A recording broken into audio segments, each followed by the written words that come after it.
దేవుడు ఈ లోకానికి ఎందుకు వచ్చాడు అంటే దేవుడు మనలను ప్రేమిస్తూ ఉన్నాడు. యోహాను సువార్త 3వ అధ్యాయము 16వ వచనములో మనం చూస్తే దేవుడు లోకమును ఎంతో ప్రేమించిన దేవుడు ఈ క్రిస్మస్ లో మనకేమివ్వబోతున్నాడో తెలుసా?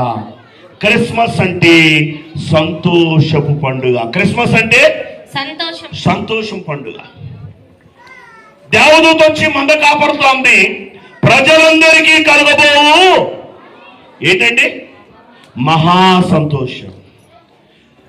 ఒకటి ఈ క్రిస్మస్ ఇది మొదలుకొని ఈ రోజు నుండి 2025 సంవత్సరం అంతయు మీ జీవితాన్ని సంతోషంగా దేవుడు మార్చబోతూ ఉన్నాడు. ఆమేన్, ఆమేన్.